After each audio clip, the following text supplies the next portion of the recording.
Project किस्से कविताएं में आपका स्वागत है। आज मैं आपके सामने टहकन जैमिनीय अश्वमेध की कथाएं का तीसरा एपिसोड लेकर प्रस्तुत हुआ हूं। पिछले एपिसोड में हमने जाना था कि युधिष्ठिर द्वारा अश्वमेध यज्ञ का यह अश्व उत्तर दिशा को विजित करता हुआ पूर्व दिशा की ओर चल दिया है। माहिष्मतिपुरी, जिसे टहकन ने माहिकापुरी नाम दिया है, में यह अश्व पहुंचा है। नीलध्वज नामक राजा यहां राज्य करते हैं। प्रियव्रत उनके पुत्र हैं। मदन मंजरी उनकी पत्नी है। मदन मंजरी ने जैसे ही उस अश्व को देखा है तो कहने लगी है अपने पति से, प्राणनाथ, इस अद्वितीय अश्व को देखिए। इसके शरीर का रंग गोदुग्ध सा उज्जवल है। खुर लाल लाल है, पूंछ पीली है, कान और नेत्र काले हैं।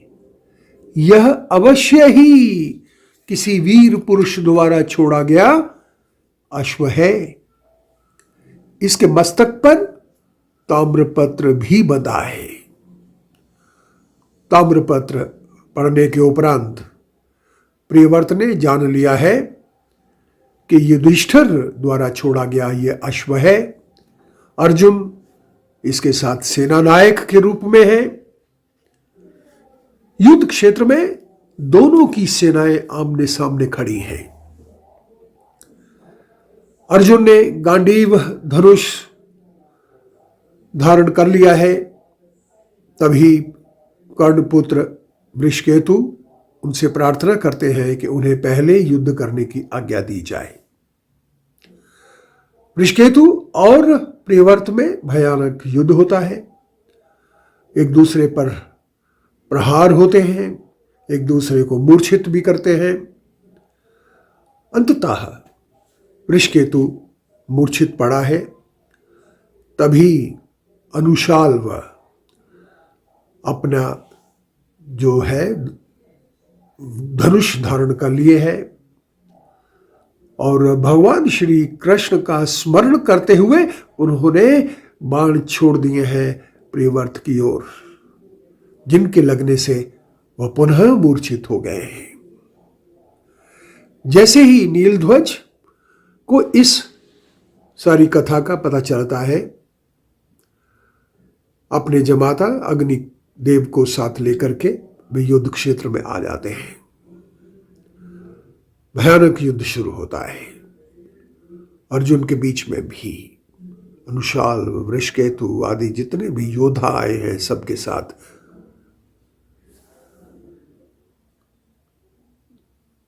नीलध्वज और अग्नि जो है अग्निदेव, उन्होंने अपने भयानक प्रहारों से अर्जुन की सेना को पीड़ित करना शुरू कर दिया है। हताश निराश सी पड़ी है वह। टहकन कहते हैं, अग्निदेव अपने श्वसुर यानी ससुर के संतप्त हृदय को शांत करने के लिए आगे बढ़े। उन्होंने अपने मुख को खोल दिया, जिसकी अपार अग्नि से अर्जुन की तृण समान सेना विनष्ट हो गई। जहां तहां इधर उधर आग ही आग, विनाश ही विनाश दिखाई देने लगा था। टहकन कहते हैं, चहु दिशि पावक कियो प्रवेशा, जरा ही सारथी भाग ही नरेसा। सकल बहेल रथु भस्म भय जरी, जरही अस्त्र अरु शस्त्र धनुख सरी। बहुरी सुर में नृपति सब डारही बसन उतार। एक पुकार रही कष्ट तनु, दीने अग्नि प्रजार। अति कष्टमय स्थिति जानकर अर्जुन सोचने लगे कि यदि मैं जल बाण चलाऊं तो निश्चय ही वह अग्नि के प्रभाव को खंडित तो कर देगा, परंतु इससे देवता का अपमान होगा।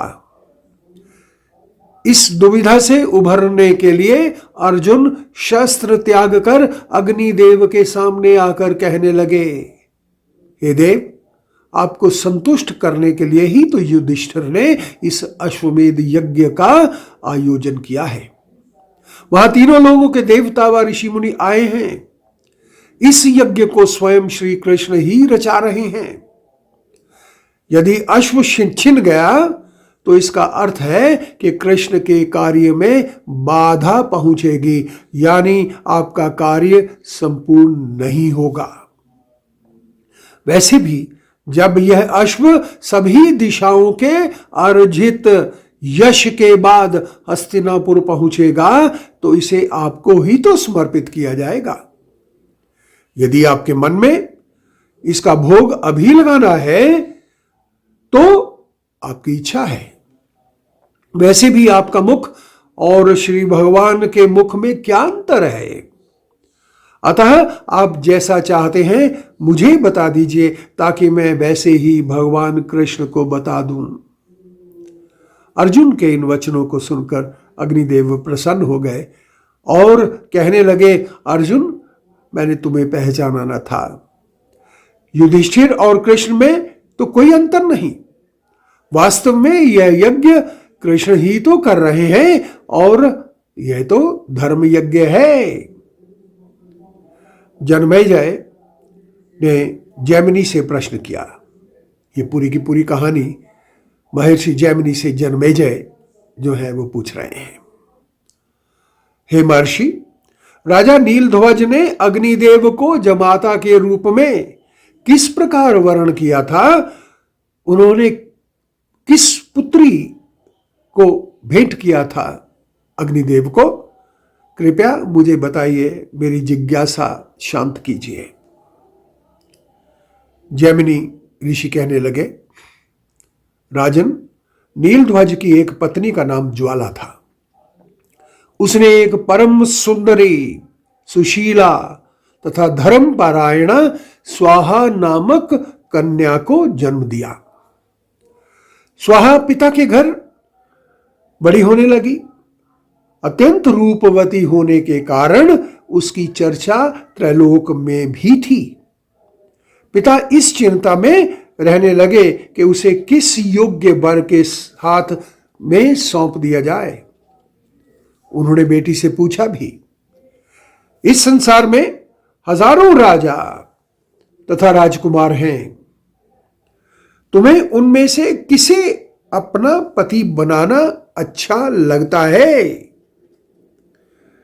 पिता के ऐसे प्रश्न पर स्वाहा ने उत्तर दिया, पिता, मैं किसी मनुष्य को अपना पति नहीं बनाना चाहती हूं, क्योंकि वे लालची होते हैं, मोह में फंसे हुए होते हैं। अतः मैं देवताओं में से किसी एक को अपना पति स्वीकार करूंगी। मुझे इंद्र की कामना नहीं है, क्योंकि वे दूसरों की उन्नति को देखकर जलते हैं। गौतम की प्रियतमा पत्नी अहिल्या के साथ उन्होंने दुर्व्यवहार किया है। इस विश्व में अग्निदेव ही एक ऐसे देव हैं जिनके स्पर्श मात्र से पवित्र स्त्रियां भी धन्य हो जाती हैं। मैं उसी अग्निदेव को पति के रूप में वर्ण करना चाहती हूं। अतः यदि अग्निदेव स्वयं आपके पास आकर मुझे पाने की बात कहें तो आप सहर्ष मुझे उन्हें सौंप दीजिएगा। पुत्री की यह बात सुनकर नीलध्वज प्रसन्न भी हुए और हैरान भी। उपस्थित नारियां स्वाहा का मजाक बनाती हुई कहने लगी कि तू कैसी विपरीत बात करती है? जो सब कुछ जलाने तथा सब कुछ भक्षण करने वाले हैं, तू उस अग्निदेव को कैसे पति बनाने की सोचती है? परंतु एक बात ठीक भी लगती है कि प्रायः स्त्रियों का मन कुरूप एवं मंद पुरुषों पर अधिक आसक्त होता है। तभी तो तीनों लोगों में विख्यात पवित्रता की मूर्ति गंगा ऊंचे से यानी स्वर्ग से नीचे अर्थात मृत्युलोक में चली आई थी। स्त्रियों के व्यंग बाणों की परवाह किए बिना स्वाहा ने स्नान आदि के बाद शुद्ध स्वच्छ वस्त्र पहने और ब्राह्मणों के साथ उपवन में जाकर अग्निदेव का स्तवन करना शुरू कर दिया। ब्राह्मणों द्वारा यज्ञ आदि होने लगे। अग्निदेव को समर्पित आहुतियां दी जाने लगी। स्वाहा अपनी सखियों के साथ अग्निदेव की पूजा में व्यस्त हो गई।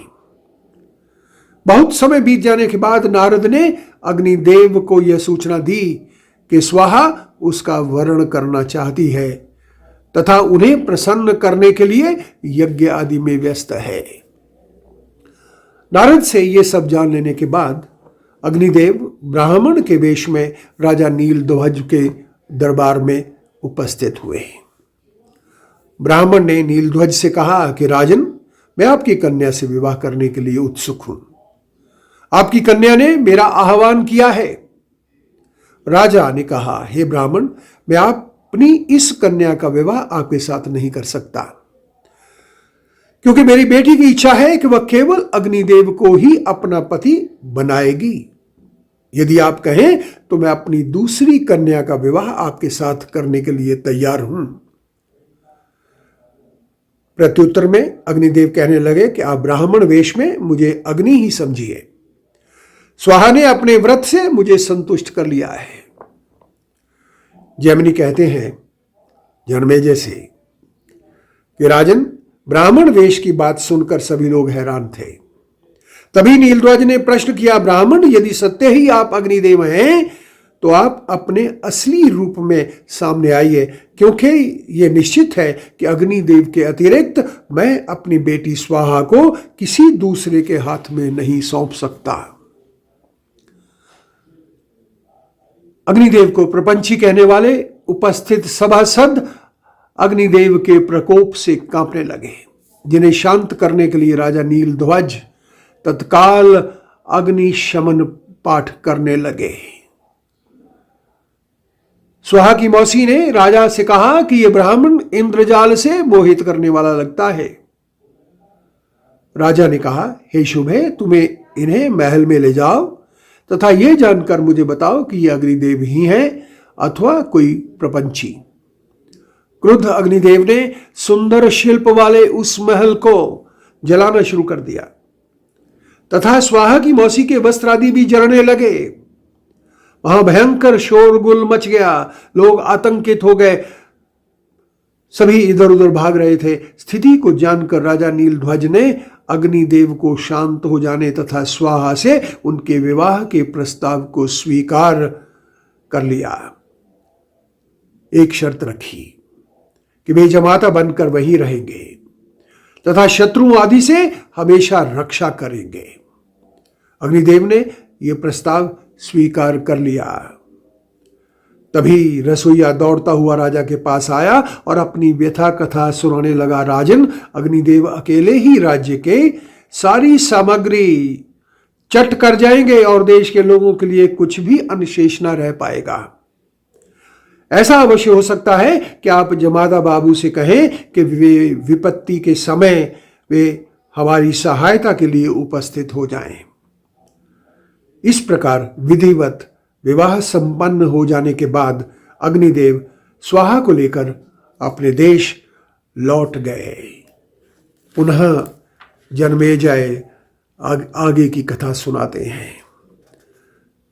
अर्जुन की प्रार्थना से संतुष्ट हो गए थे हमारे अग्निदेव। उन्होंने ही नीलध्वज को प्रेरित किया कि अश्व को लौटा दिया जाए। अश्व लौटा दिया जाता है और नीलध्वज भी उस अश्व की सहायता में निकल पड़ते हैं ताकि युधिष्ठिर का अश्वमेध यज्ञ संपन्न हो और अश्व जो है पूर्व दिशा से दक्षिण दिशा की ओर चल देता है। आगे फिर अगले एपिसोड में आप अपना ध्यान रखिए। आपका बहुत बहुत धन्यवाद।